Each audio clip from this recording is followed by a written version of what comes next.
SV news కు స్వాగతం. ముందుగా హెడ్లైన్స్. అమెరికా జోక్యం అక్కర్లేదు, కేజ్రీవాల్ వివాదంపై విదేశాంగ శాఖ కౌంటర్.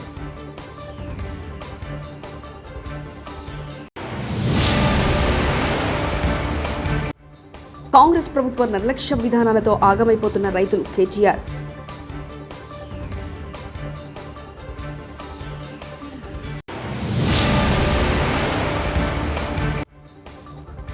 ఫోన్ ట్యాపింగ్ పై సీబీఐ విచారణకు సీఎం రేవంత్ ఆదేశించారు. భాజపా ఎంపీ లక్ష్మణ్.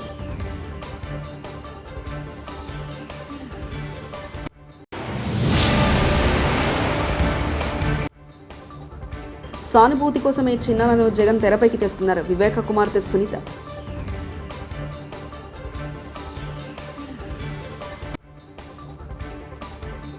ఢిల్లీ సీఎం అరవింద్ కేజ్రీవాల్ పై అమెరికా విదేశాంగ శాఖ చేసిన కామెంట్స్ కు వ్యతిరేకంగా భారత్ గట్టి కౌంటర్ ఇచ్చింది. భారత విదేశాంగ మంత్రిత్వ శాఖ గురువారం ఓ ప్రకటనలో కీలక వ్యాఖ్యలు చేసింది. అమెరికా వ్యాఖ్యలు ఆమోదించలేనివని, అసమంజసమైనవని పేర్కొంది. ఇప్పటికే ఈ వ్యవహారంలో ఆ దేశ దౌత్యవేత్తకు భారత్ సమన్లు పంపిందని బుధవారం అమెరికా తాత్కాలిక deputy chief of mission Gloria బెర్బానాను భారత విదేశీ వ్యవహారాల కార్యాలయానికి పిలిపించుకుని 40 నిమిషాల పాటు చర్చించినట్లు తెలుస్తుంది. సాగునీరు లేక ఎండిపోతున్న పంటలను పరిశీలించే తీరిక ప్రభుత్వానికి ముఖ్యమంత్రి రేవంత్ రెడ్డికి లేదని మాజీ మంత్రి కేటీఆర్ విమర్శించారు.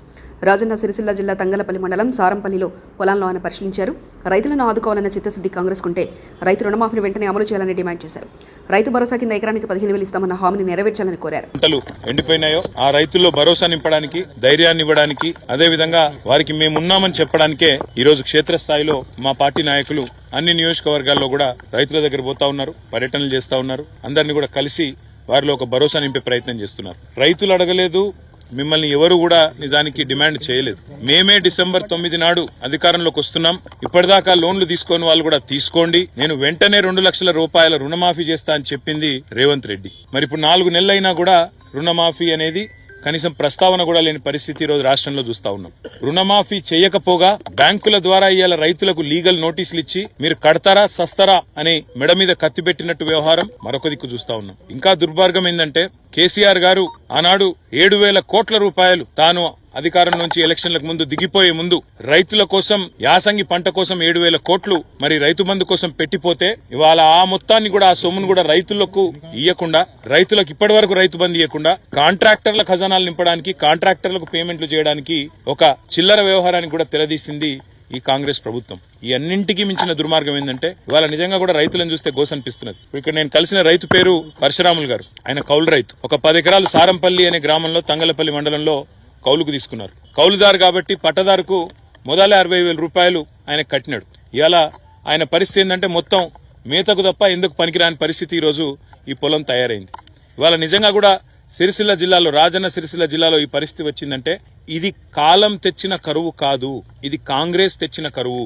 ఈ మాట నేను స్పష్టంగా ఎందుకంటున్నా అంటే పోయిన సంవత్సరం ఇదే సమయంలో ఆనాడు కాళేశ్వరం నీళ్లతో మరి మేడిగడ్డ నుంచి నీళ్లెత్తిపోసి మిడ్మానేర్ నింపి అసెంబ్లీ ఎన్నికల్లో ప్రజల భారాసాను ఓడించి శిక్ష విధించిన ఆ పార్టీ నేతల అహంకారాన్ని వీడడం లేదని మాజీ ఎంపీ లక్ష్మణ్ విమర్శించారు. హైదరాబాద్లో నిర్వహించిన మీడియా సమావేశంలో ఆయన మాట్లాడారు. నియంతృత్వాన్ని పాటించే వాళ్ళు నీడను కూడా నమ్మరని, కేసీఆర్ కూడా ఎవరిని నమ్మలేదని, అందుకే రాజకీయ మీడియా ప్రముఖులపై ఫోన్ ట్యాపింగ్ చేయించారని ఆరోపించారు. ఫోన్ ట్యాపింగ్ పై సీబీఐ విచారణకు సీఎం రేవంత్ ఆదేశించాలని లక్ష్మణ్ కోరారు. చేశామని కేటీఆర్ గారేమో వారు మాట్లాడుతూ జరిగితే జరిగి ఉండొచ్చు, ఒకరిద్దరి లంగాలు జరిగిండొచ్చు అని వారు మాట్లాడు. అంటే కేటీఆర్ గారు ఒప్పుకుంటా ఉన్నారు, అంటే ఫోన్ ట్యాప్ జరిగి ఉండవచ్చు అని. అది ఒకరిదా, ఇద్దరిదా, వేలదా ఆ విషయం పక్కన పెడితే అదేదో పోలీసుల పని మాత్రమే వారు చెప్తున్నారు. బీఆర్ఎస్ ఏమో వాళ్ళ అవినీతిని, వారి కుటుంబ పాలనను, వాళ్ళ నియంతృత్వ పోకడను, వారు ప్రజలు మొన్ననే ఎన్నికల్లో వారికి ప్రజా తీర్పునిచ్చి శిక్ష విధించినప్పుడు కూడా ఆ అహంకారాన్ని వీడకుండా ఏ రకంగా మేకపోతు గాంభీర్యాన్ని ప్రదర్శిస్తూ ఇంకా ఆ ప్రజల మీద నెట్టే ప్రయత్నం. నియంతృత్వాన్ని నమ్ముకున్నవాడు తన నీడను కూడా నమ్మలేడట. నీడ వెంటాడుతుందని చెప్పి ఒక అభద్రతా భావంతో ఏ రకంగా వ్యవహరిస్తాడో మరి కేసీఆర్ పాలనలో కూడా తన పాలన మీద తనకు నమ్మకం లేకుండా ప్రజా జీవితంలో ముఖ్యులైనటువంటి అందరిపైన కూడా, వారి కదలికలపైన, మరి ప్రధాన మీడియా బ్యూరో చీఫ్లపైన, ప్రతిపక్షాల నాయకులపైన, లేదా కొంతమంది బ్యూరోక్రాట్లు లేదా వ్యాపారులు, రకరకాలైనటువంటి ఆ వర్గాల మీద మరి గత బీఆర్ఎస్ ప్రభుత్వం చేసిన అనేక దుర్మార్గాలు, నేరాల్లో ఒకటి ఫోన్ ట్యాపింగ్ అని ఇవాళ తేలుతా ఉన్నది. అప్పటి ముఖ్యమంత్రి కేసీఆర్ గారు ఫామ్ హౌస్ నుంచి కదలలేదు, వారు సచివాలయం వెళ్ళలేదు, ఫైళ్లు కదలలేదు. ప్రతి పథకంలో కూడా అవినీతి, అక్రమాలు, కమిషన్లు దండుకునేటువంటి కార్యక్రమాలు తప్పితే ఆ రకంగా ప్రతి స్కీమ్లో ఒక స్కామ్, ప్రశ్నించే వాళ్ళ మీద బెదిరింపులు, వారి మీద మరి దుర్భాషలాడుతూ ఒక నియంతృత్వ పోకడలతో వివరించారో గత 5 సంవత్సరాలు ప్రజలు గమనించారు. ఆ రకంగా రాజకీయంగా కూడా మరి ప్రతిపక్షాలు ఎన్నికల సందర్భంలో వారి కదలికల్ని, సంభాషణల్ని ఈ రకంగా ట్యాపింగ్ చేయడం అనేది ఆ రకంగా రాజకీయంగా లబ్ధి పొందేదానికి మరి దానికి తోడు దాన్ని అలుసుగా తీసుకొని మరి కొంతమంది పోలీసు అధికారులు ఏ రకంగా అక్రమార్జనకు పాల్పడ్డారో ఇవాళ ఇవన్నీ కూడా కథలుగా ఇవాళ బయటికి వస్తూ ఉన్నాయి. ఫోన్ ట్యాపింగ్ ఉదంతాలు తెలంగాణ ప్రజలు అసహించుకునేటువంటి విధంగా, పౌరుల ప్రాథమిక హక్కులు భంగం కలిగించే విధంగా జరగడమే కాకుండా వ్యక్తిగత స్వేచ్ఛ అనేది రాజ్యాంగం మరి సాకారం చేసినటువంటి ప్రాథమిక హక్కును భంగం కలిగించినట్టుగా గత ప్రభుత్వం చేసినటువంటి. రాజధాని కోసం భూములు ఇచ్చి కష్టాలు అనుభవిస్తున్న అమరావతి రైతులకు ఖచ్చితంగా న్యాయం జరుగుతుందని సుప్రీంకోర్టు విశ్రాంత ప్రధాన న్యాయమూర్తి జస్టిస్ ఎన్వి రమణ విశ్వాసం వ్యక్తం చేశారు. కృష్ణా జిల్లా పర్యటనలో భాగంగా విజయవాడ విమానాశ్రయం చేరుకున్న ఆయనకు అమరావతి రైతులు, మహిళలు స్వాగతం పలికారు. రాజధాని రైతులకు న్యాయం జరిగేలా చూడాలని వినతి పత్రం అందజేశారు. మరి ప్రస్తుత ప్రభుత్వ విధానాల వలన గత 1563 రోజులుగా ఉద్యమం చేస్తున్నటువంటి మరి ప్రత్యేకించి మహిళా రైతులు ఇక్కడికి వచ్చారు. వాళ్ళ కష్టాలు చెప్పారు. వాస్తవానికి వాళ్ళంతా కూడా ఎంతో త్యాగం చేశారు రాజధాని నిర్మాణం కోసం. నాకు బాగా గుర్తు, ఆ రోజు శంకుస్థాపన జరిగిన రోజు మరి నేను కూడా వచ్చాను. నన్ను కూడా అప్పుడు ఉన్నటువంటి ప్రభుత్వం పిలిచింది, వచ్చాను. అప్పుడు ఒక పత్రికలకు ఇచ్చినటువంటి ఇంటర్వ్యూలో నేను చెప్పాను కూడా, రైతుకి భూమికి ఉన్నటువంటి సంబంధం తల్లికి బిడ్డకు ఉన్నటువంటి సంబంధం లాంటిది అనేటువంటిది. అది ఒక రైతు భూమిని కోల్పోవటం అంటే అది సామాన్యమైనటువంటి విషయం కాదు. అటువంటి రైతులు స్వచ్ఛందంగా మరి భూమినిచ్చి ఇవాళ గత 5 సంవత్సరాలుగా మరి నేరస్తుల్లాగా కోర్టుల్లో నిలబడి అనేక కష్ట నష్టాలకు ఓర్చి గొప్ప ఉద్యమం చేస్తున్నారు. వాళ్ళ దైన్య పరిస్థితి చూస్తే చాలా హృదయ విదారకంగా ఉంది. మరి ఎప్పటికైనా ప్రభుత్వాలు మేల్కొల్పుని వాళ్ళకి న్యాయం చేస్తారని చెప్పేసి అనుకుంటున్నాను. న్యాయ వ్యవస్థ కూడా న్యాయం చేస్తారని విశ్వసిస్తున్నాను. నేను ఎందుకంటే న్యాయ వ్యవస్థలో పనిచేసినటువంటి వ్యక్తిగా చెప్తున్నా, ఆలస్యమైనప్పటికీ కూడా తప్పనిసరిగా న్యాయం జరుగుతుందని చెప్పేసి నేను అనుకుంటూ వాళ్ళ ఉద్యమం విజయవంతం కావాలని చెప్పేసి మరి మంచి రాజధాని నిర్మాణం జరగాలని, అందుకు త్యాగం చేసినటువంటి వీళ్ళందరికీ సరైనటువంటి ఫలితం దక్కాలని చెప్పి కోరుకుంటున్నా. నమస్కారం. హంతకులకు ఓటు వేయద్దని మాజీ మంత్రి వివేకా కుమార్తె సునీత మరోమారు ప్రజలకు విజ్ఞప్తి చేశారు. తెలంగాణ హైకోర్టు వద్ద గురువారం ఆమె మీడియాతో మాట్లాడారు. వైఎస్ వివేకానందరెడ్డి హత్య కేసుకు సంబంధించి సీఎం జగన్ పొద్దుటూరు సభలో చేసిన వ్యాఖ్యలపై తీవ్రంగా స్పందించారు. మీ మామగారిని ఉద్దేశించుతూ ముద్దుగా మామ అని పిలుస్తారు. చిన్నాన్న అంటే మీ నాన్నతో సమానం. అట్లాంటి చిన్నాన్న చనిపోతే ఆ చావు వెనుక కుట్ర ఏంటి అన్నది నిర్ధారించకుండా ఆ చిన్నాన్న కూతురు మీదే నిందలు వేయడం ఏమన్నా న్యాయమా? నీ చెల్లెలు కోర్టుల చుట్టూ పోలీసుల చుట్టూ తిరుగుతుంటే అన్నయ్యగా నీ బాధ్యత ఏంటి? అమ్మా నేనున్నాను నీ కోసం, నువ్వు ఇట్లా తిరగద్దు, నీ పని హాస్పిటల్లో పని చేసుకోవడం అని చెప్పేది పోనిచ్చి నా మీదే కేసులు పెడతాడు. ఏమైనా న్యాయమా? చిన్నాన్న చనిపోతే 5 సంవత్సరాలు అయింది. ఈ 5 సంవత్సరాలు మీదే గవర్నమెంట్ ఏం చేశారు? అలా మీ ముందుకు వచ్చి నేను మాట్లాడాల్సిన అవసరం ఎందుకు వచ్చింది? ఆయన చేయాల్సిన పని చేయకపోవడం వల్ల కదా. నేను చెప్పేదంతా నిజం. ఆయన అట్లా చెప్పగలుగుతాడా? అది చెప్పినా నమ్మే పరిస్థితి మనకి. ఆయన ఒక మాట అన్నాడు, దేవునికి తెలుసు, ఈ జిల్లా ప్రజలకందరికీ తెలుసు వివేకం చిన్నానని ఎవరు చంపారు అని. కరెక్ట్గా చెప్పారు. దేవునికి తెలుసు, ప్రజలకందరికీ తెలుసు, మీకు కూడా తెలుసు.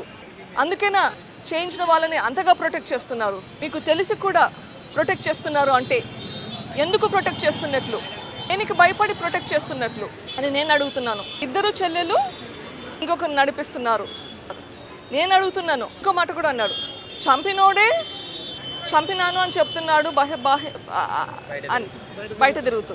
సో చంపినోడు నేను చేశాను అంటే నమ్ముతున్నారు. అదే చంపినోడు ఎవరు చేశారో కూడా చెప్తున్నాడు, క్లియర్గా చెప్తున్నాడు. దీని వెనకాల వైఎస్ భాస్కర్ రెడ్డి ఉన్నాడు, వైఎస్ అవినాష్ రెడ్డి ఉన్నాడు, వాళ్ళ వెనకాల వైఎస్ జగన్ రెడ్డి, భారతి రెడ్డి వాళ్ళని ప్రొటెక్ట్ చేస్తూ ఈయన థ్రెటన్ చేస్తూ ఉన్నాడు అని కూడా చెప్తున్నాడు. మరి ఒకటి నమ్ముతున్నారు, ఇంకొకటి నమ్మడం లేదా? నమ్మితే రెండు నమ్మాలి కదా. మరి వీళ్ళని ప్రొటెక్ట్ చేసేది ఎవరు? మీరు కాదా? లాస్ట్ ఇయర్ కర్నూలులో ఏం జరిగిందో మనకందరికీ తెలుసు, రాష్ట్ర ప్రజలందరూ చూశారు. మీరు మీ గవర్నమెంట్ పెట్టుకొని మీ పోలీసుల ద్వారా ప్రొటెక్ట్ చేసింది నిజమా కాదా? హంతకుడైతే ఎవరున్నారో ఆయన చెప్పాడు, చేయించింది ఎవరు అని. అదే విషయం సిబిఐ కూడా ఇన్వెస్టిగేట్ చేసింది, ప్రూవ్ కూడా చేసింది. ఒకప్పుడు మీరు సిబిఐ ఎంక్వైరీ అడిగారు, తర్వాత మీరే వద్దన్నారు. మీరు అప్పుడు ఎందుకు వద్దన్నారు? మీ పేరు బయటకు వస్తుందని వద్దన్నారా? లేకపోతే ఆ పిటిషన్ విత్డ్రా చేసుకోవాల్సిన అవసరం ఏంటి? ఇంకా సిగ్గుచేటు ఏంటంటే, ఎవరైతే నిందితుడై ఉన్నాడో ఆయనని పక్కన పెట్టుకొని ఆయనకి ఓటేయమని అడుగుతున్నారు, మీకు ఓటేయమని, మీ తమ్మునికి ఓటేయమని అడుగుతున్నారు. అదే మనిషిని సిబిఐ విచారించి నిందితుడు అని చెప్తుంది, నిందితులకు ఓటేయమని అడుగుతున్నారు. మీ చిన్నాన్నను చంపిన వాళ్ళకి ఓటు వేయమని చెప్పడం, మీ పార్టీలో కూడా టికెట్ ఇవ్వడం మీకు తప్పుగా అనిపించట్లేదా? రాజకీయ స్వార్థం కోసం ఎవరు చేస్తున్నారు? 5 ఏళ్ల క్రితం నాన్నను చంపించారు, అప్పుడు రాజకీయానికి వాడుకున్నారు. ఈ 5 ఏళ్ళు మర్చిపోయారు. పవర్ లీక్ వచ్చాక ఒక్కసారైనా మీ చిన్నాన్నను గుర్తు చేసుకున్నారా? ఆయన చేసిన పనులను గుర్తు చేసుకున్నారా? లేదు. ఈరోజు ఎలక్షన్లు వచ్చాయి, ఈరోజు గుర్తొచ్చాడు మనిషి. ఇన్ని రోజులు మర్చిపోయిన మనిషి ఈరోజు మీకు గుర్తొచ్చాడా? ఎవరు స్వార్థపరులు? ఎవరు పదవుల కోసం ఉపయోగించుకుంటున్నారు? ఆలోచించండి. హత్య చేయించిన వాళ్ళకి ఓటు వేయమని మీరు అడుగుతున్నారు. ఎవరు వాడుకుంటున్నారు? ఇప్పుడు మనం సినిమాలో చూస్తాం, విలన్ ఉంటారు, విలన్ పక్కన రౌడీలు ఉంటారు. రౌడీలను పట్టుకుంటే సరిపోతుందా? విలన్ దగ్గరికి వెళ్ళాలనా? మూల కారణం అయ్యేది విలన్. అమెరికా జోక్యం అక్కర్లేదు, కేజ్రీవాల్ వివాదంపై విదేశాంగ శాఖ కౌంటర్.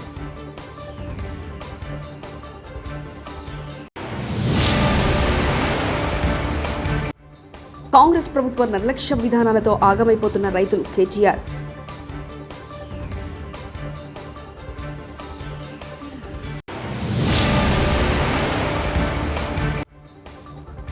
ఫోన్ ట్యాపింగ్పై సిబిఐ విచారణకు సీఎం రేవంత్ ఆదేశించాలి. భాజపా ఎంపీ లక్ష్మణ్.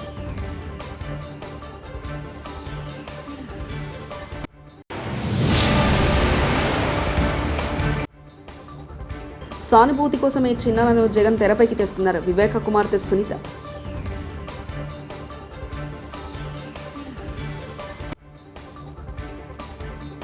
ఇవి బులెటిన్ విశేషాలు. చూస్తూనే ఉండండి ఎస్వీ న్యూస్.